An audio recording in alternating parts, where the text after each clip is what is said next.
Hi, good evening. Uh, read more collected fables. We are so close to the ending. Probably just a couple more parts.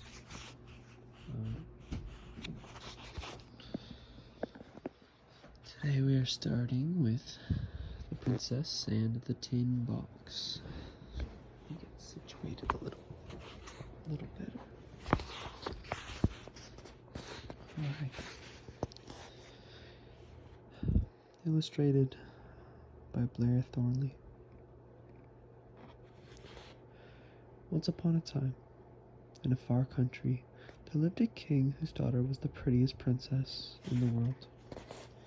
Her eyes were like the cornflower, her hair was sweeter than hyacinth, and her throat made the swan look dusty. From the time she was a year old, the princess had been showered with presents. Her nursery looked like Cartier's window. Her toys were all made of gold or platinum or diamonds or emeralds. She was not permitted to have wooden blocks or china dolls or rubber dogs or linen books, because such materials were considered cheap for the daughter of a king. When she was 7, she was allowed to attend the wedding of her brother and throw real pearls at the bride instead of rice. Only the nightingale, with his lyre of gold, was permitted to sing for the princess. The common blackbird and her boxwood flute was kept out of the palace grounds. She walked in silver and samite slippers to a sapphire and topaz bathroom, and slept in an ivory bed inlaid with rubies.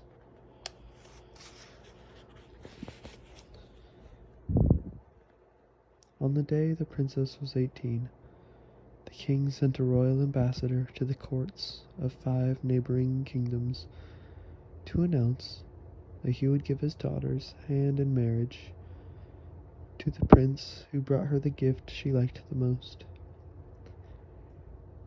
The first prince to arrive at the palace rode a swift white stallion and laid at the feet of the princess an enormous apple made of solid gold, which he had taken from a dragon who had guarded it for 1,000 years. It was placed on a long ebony table set up to hold the gifts of the princess's suitors. The second prince, who came on a gray charger, brought her a nightingale made of 1,000 diamonds, and it was placed beside the gold apple.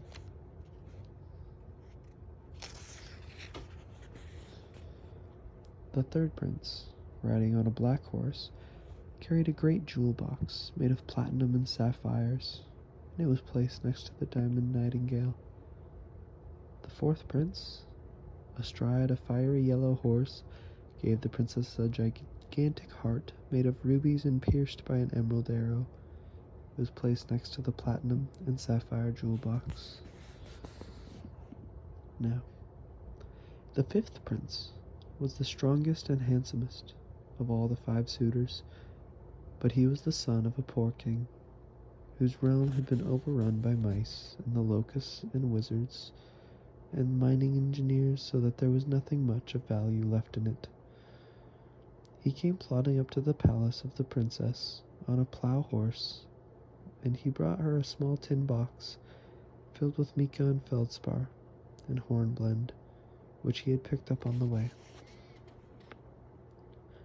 The other princes roared with disdainful laughter when they saw the tawdry gift the 5th prince had brought to the princess. But she examined it with great interest and squealed with delight, for all her life she had never seen tin before, or mica, or feldspar, or hornblende. The tin box was placed next to the ruby heart piece, pierced with an emerald arrow.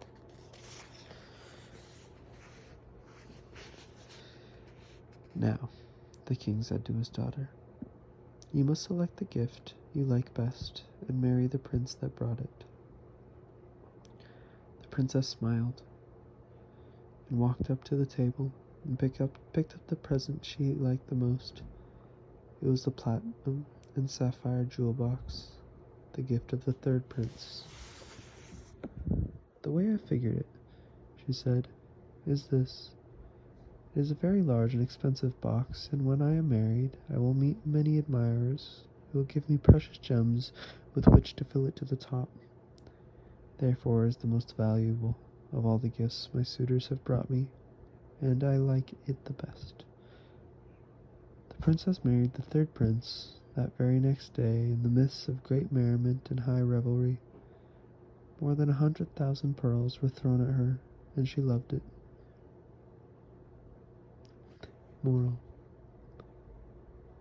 All those who thought the princess was going to select the tin box filled with worthless stones instead of one of the other gifts will kindly stay after class and write 100 times on the blackboard, I would rather have a hunk of aluminum silicate than a diamond necklace. That's hilarious. The Last Clock. A fable for the time, such as it is of man. Illustrated by Caleb Brown. In a country, the other side of tomorrow, an ogre who had eaten a clock and had fallen into the habit of eating clocks was eating a clock in the clock room of his castle when his ogress and their ilk knocked down and locked the locked door and shook their hairy heads at him. "Well, Samala," gurgled the ogre. Fought too much clock oil had turned all his T's into L's. "Just look at this room," exclaimed the ogress. And they all looked at the room.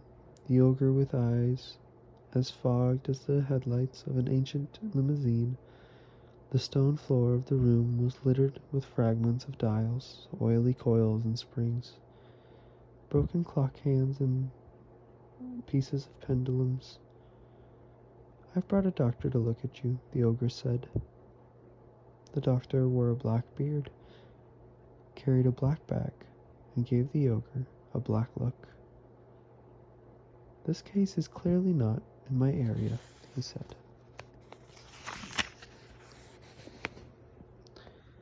The ogre struck 3, and the doctor flushed. "This is a case for a clockman," the doctor said, "for the problem is not what clocks have done to the ogre, but what the ogre has done to clocks."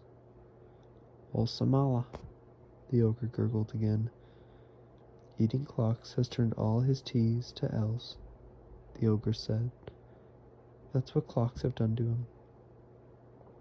"Then your clockman may have to call in consultation to a semanticist, or a dictionist, or an etymologist, or a syntaxman," the non-clock doctor said, and he bowed stiffly and left the room. The next morning, the ogress brought into the clock room a beardless man with a box of tools under his arm. "I've brought a clockman to see you," she told the ogre. No, said the beardless man with a box of tools under his arm. "I'm not a clockman." "I thought you said clogman." "I'm a clogman. I cannot ethically depart from my area, which is clogged drains and gutters. I get mice out of pipes and bugs out of tubes, and moles out of tiles. And there my area ends." The clogman bowed and went away.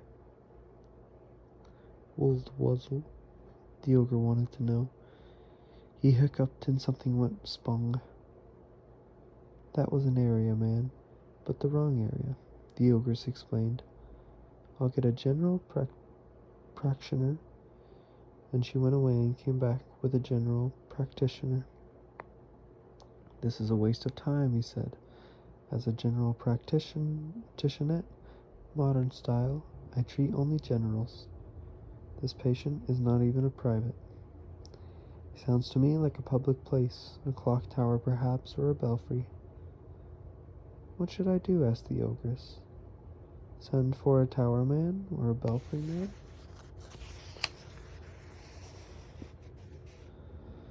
"I shall not venture an opinion," said the general practitioner. I am a specialist in generals, one of whom has just lost command of his army and all his faculties, and doesn't know what time it is. Good day." And the general practitioner went away. The ogre cracked a small clock, as if it were a large walnut, and began kneading it. "Woolsy wool?" the ogre asked. The ogress, who could now talk clock talk fluently, even oilily, but wouldn't, left the room to look up specialists in an enormous volume entitled "Who's Who in Areas." She soon became lost in the list of titles: clockmaker, clocksmith, clockwright, clockmonger, clockician, clockometrist, clockologist, and 100 other dealing with clockness, clockism, clockship, clockdom, clockation, clockdition, and clockhood. The ogress decided to call on an old inspirationalist who had once advised her father not to worry about a giant he was worrying about. The inspirationalist had said to the ogress's father, "Don't pay any attention to it, and it will go away." And the ogress's father had paid no attention to it, and it had gone away, taking him with it, and this had pleased the ogress. The inspirationalist was now a very old man, who pleased the ogress. Was now a very old man whose inspirationalism had become a jumble of mumble. "The final experience should not be mummum," he mumbled. The ogress said, "But what is mummum?" "Mummum," said the inspirationalist, "is what the final experience should not be," and he mumbled to a couch, lay down upon it, and fell asleep. As the days went on, the ogre ate all the clocks in the town: mantel clocks, grandfather clocks, traveling clocks, stationary clocks, alarm clocks, 8-day clocks, steeple clocks, and tower clocks, sprinkling them with watches.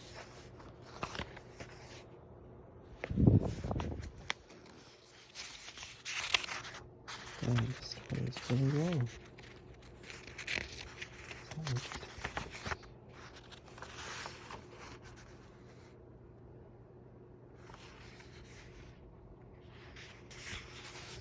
This looks like the last story in the book. We'll finish it through here then.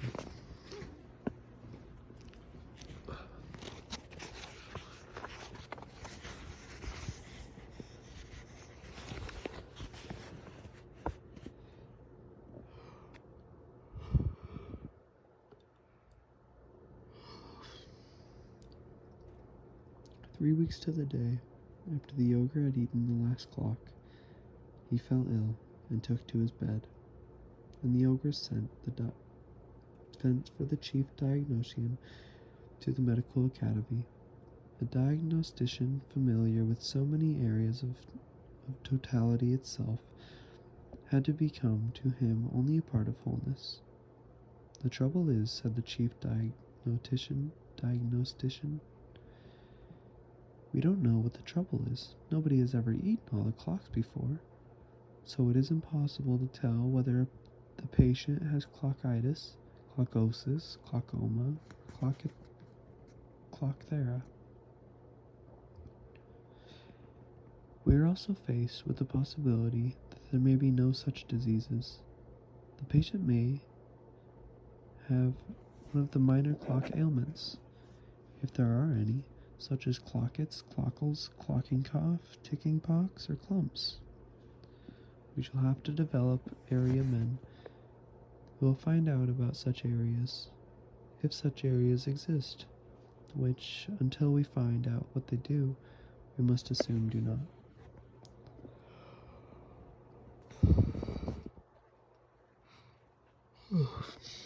"What if he dies?" demanded the ogress eagerly. "Then," said the chief diagnostician, "we shall bury him." And the chief diagnostician left the ogre's room in the castle. The case of the town's clocklessness was carried to the Supreme Council, proceeded over by the Supreme Magistrate, who, in prosecuting whom, the Supreme Magistrate demanded. The Supreme Prosecutor stood up. "Let somebody say something, and I will object," he said. "We have to start somewhere, even if we start nowhere." A housewife took the witness stand without a clock. She said, "I cannot even boil a 3-minute egg." "Objection," said the Supreme Prosecutor.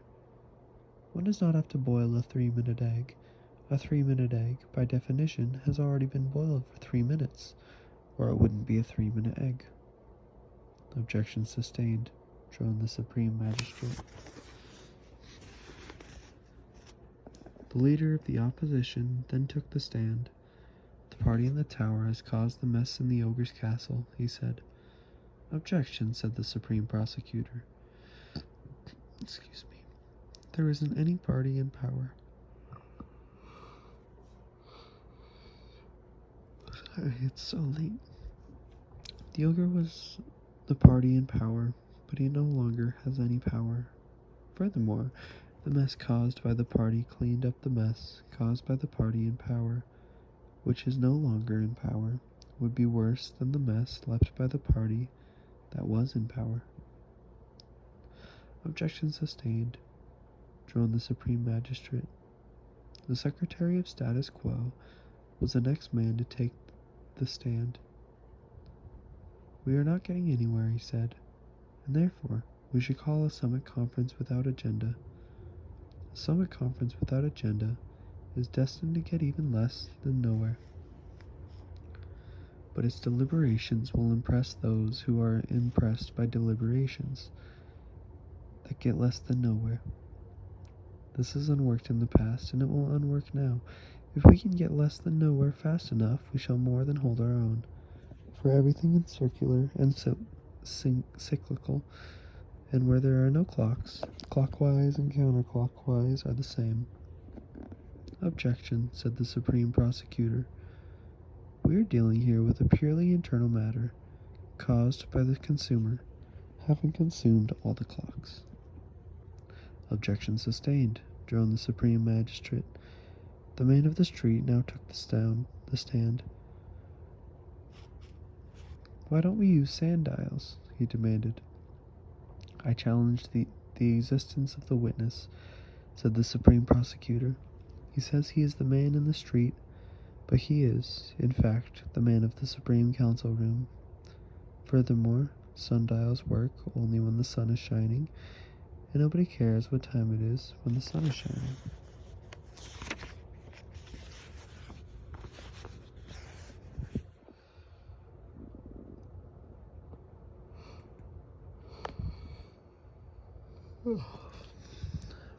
The man in the street left the witness chair, and nobody noticed his going, since the Supreme Prosecutor had established the fact that he had not been there.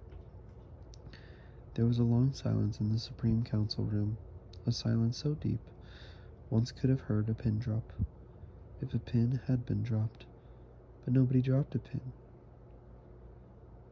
What everybody in the council room heard, in the long, deep silence, was the slow tick-tock of a clock, a wall clock, and the clock on the wall behind the Supreme Magistrate's bench. The officials and the witnesses and the spectators had grown so used to not hearing clocks, it wasn't until the clock struck the hour and they realized there was a wall clock on the wall.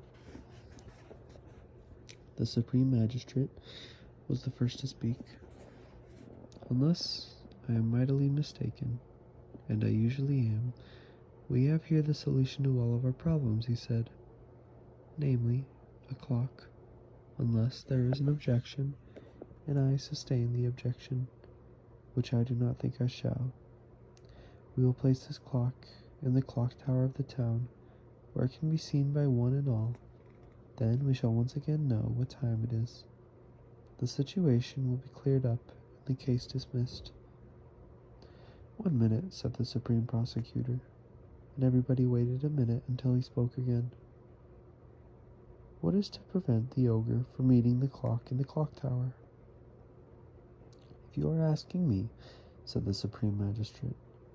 I do not know, but I do not have to confess my ignorance, since affirmations of this sort do not fall within my jurisdiction. A bailiff stepped on the bench and handed the Supreme Magistrate a folded note.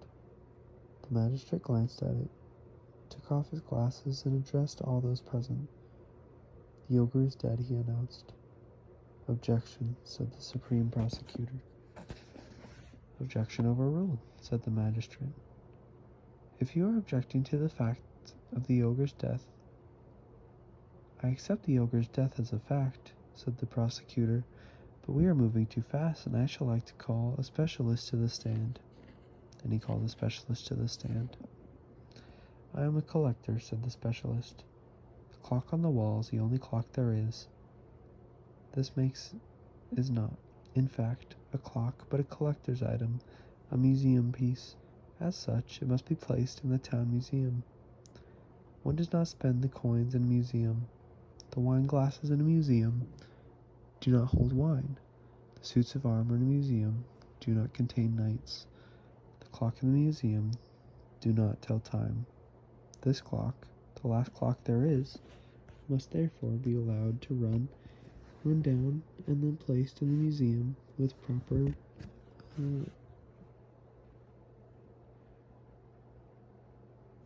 ceremonies, addresses, and the like. I move that this be done, the prosecutor said.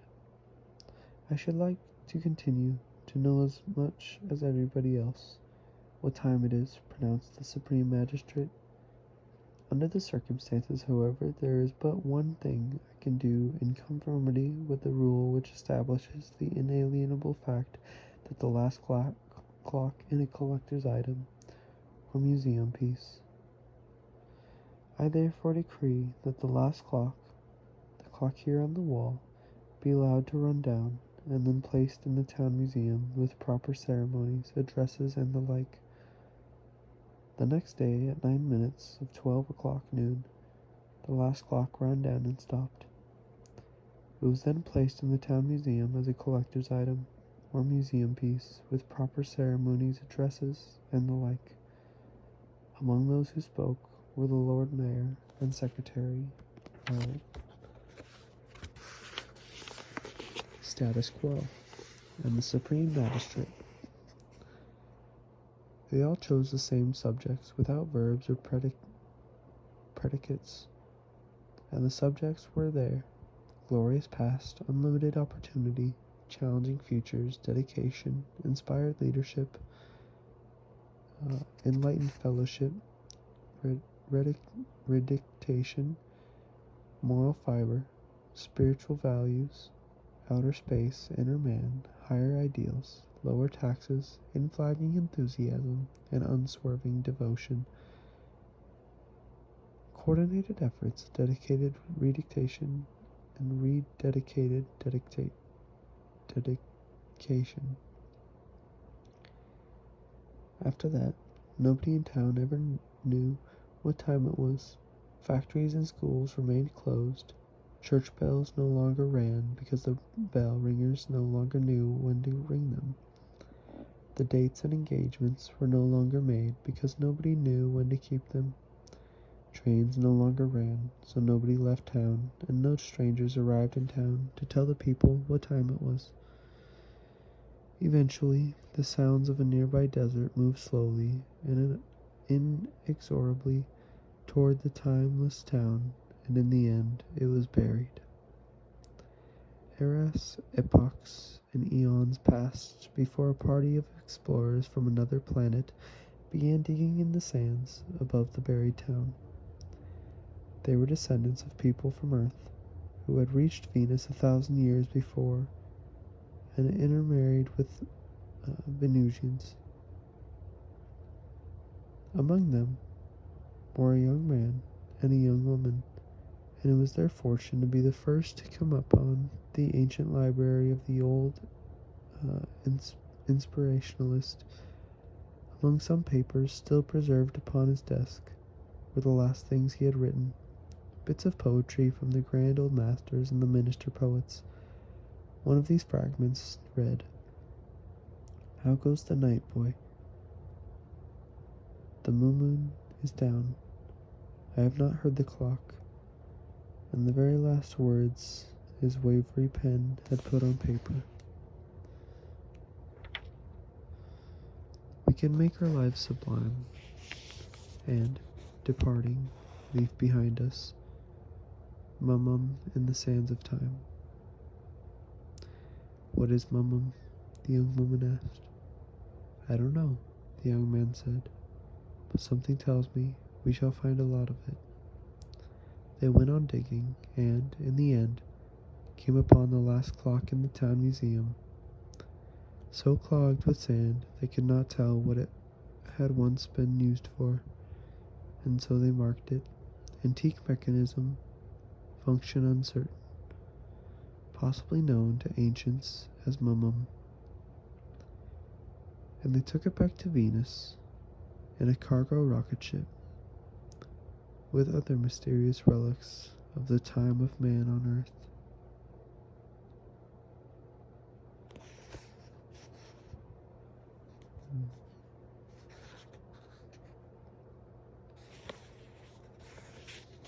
Finish it with this. January 12th, 1959. Bill, old fellow, take this one up tenderly, for it's my heart. I worry a little bit, foolishly perhaps, because of my fear that some of your dedicated editors may not so much tend this as process it.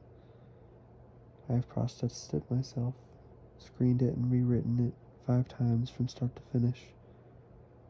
I don't have to tell you, a musician, that the repetitions, a word that is anathema to the New Yorker boy and girls, are not only international, but have been worked on with exceeding care.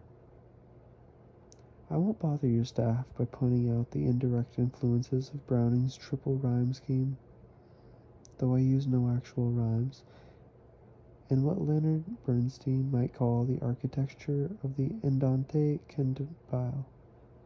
The boys and girls will understand this. But someone is sure to point out that the use of "so clogged" and "so" in one sentence. Tell them the hell with it. Some keen mind may even suggest variants for "took the stand" and "took the witness chair." Tell them to forget it. If anybody says this is uncharacteristic and familiar, I shall kill him.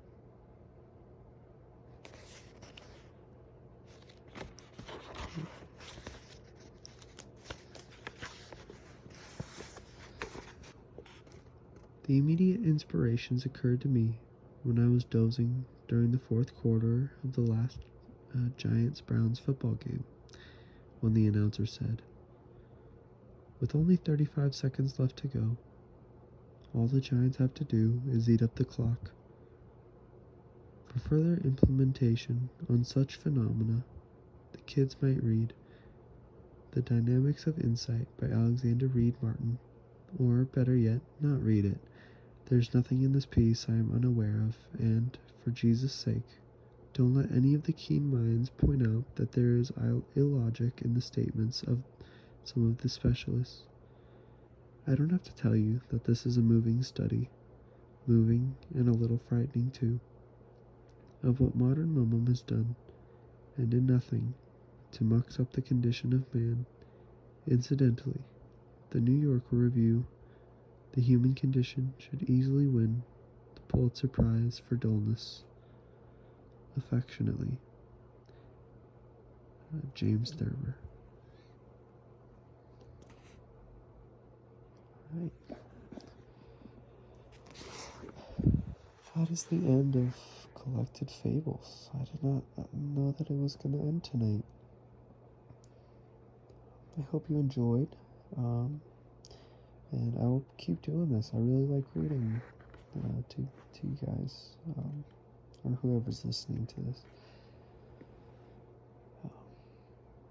Sleep tight, and hopefully I'll see you tomorrow.